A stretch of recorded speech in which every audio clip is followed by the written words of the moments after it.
Hi everyone, I am Oscar Nalianya Luangu, also known as Uncle or Coach Simba. I have been working with children for some years now. I work with children from all ages, mostly from 3 to 18 years, but that has been in children's ministry. For now, I've been working as a youth mentor in aspects of development and character and career and life skills. And today I was privileged and honored to join up with my friends who are Tumaini Letu, a very vibrant youth CBO, and also UEFA, which is an outreach, Umoja Eagles Football Academy, which is a sports outreach of Tumaini Letu. And I've been in their journey, and today it was an honor and a privilege to work with them and to share with the many youth that they managed to call for this program, this life skills program.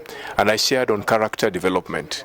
We touched a bit on what character is, how it is important to someone's life. We went to the 6 pillars of character. We had an acronym for it, which is terrific, which talked about trustworthiness. We talked about respect, responsibility, caring, all those other aspects that make what character is.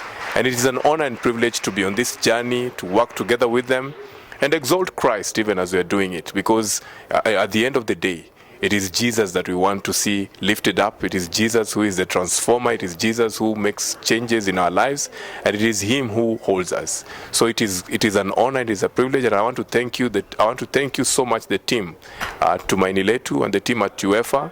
Thanks to Godwin Hamati. Thanks so much to Samuel Kavai.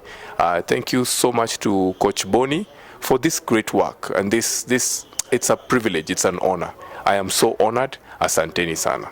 Yeah, my name is Boniface Salamoro, and I'm a coach in Umoja Eagles Football Academy. And I just want to welcome our viewers. For those who are watching us, you're welcome here in Umoja Eagles Football Academy. Is where we nurture children and we give them skills to how to know and how to play football. I welcome you all. For those who are watching us, may you contact us, and we're expecting you soon. My name is Gordon Hamati. UEFA as a family and a fraternity, we are glad that we are doing all we can to transform that child, to transform children within the community. And I take this opportunity as coming from the Department of Communication, that any well-wisher out there, if you have balls, if you have bibs, if you have sports kits associated to soccer, we'll highly appreciate that a ball or two will keep the boy in pitch. So we thank you so much, and as you subscribe even to our Facebook page, you will see the activities that we are doing.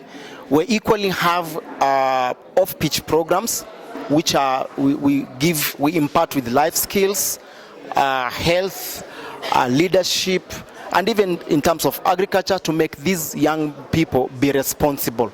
So any well-wisher out there, we thank you for your time, for listening to us, and we know that wherever you give us, you are not giving it to us, but you are putting a smile onto this girl child, onto this boy child.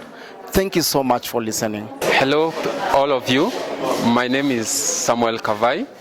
I'm an official at UEFA. Professionally, my background, I'm an engineer, trained engineer. Currently, I'm lecturing at Kenyatta University. And my special appeal is welcoming all of you to be part and parcel of UEFA. In our programs, we have on-the-pitch programs, that is soccer, and we are also having off-the-pitch programs. We are having mentoring and training program, leadership development. We are having emotional intelligence development. We are also having a program to deal with community development and empowerment, business skills. All of those are incorporated in UEFA, and we are calling upon all of you to bring your children. They are well taken care of, and all will be well with them. Otherwise, thank you, because you are part of UEFA. Thank you so much. Eagles football academy.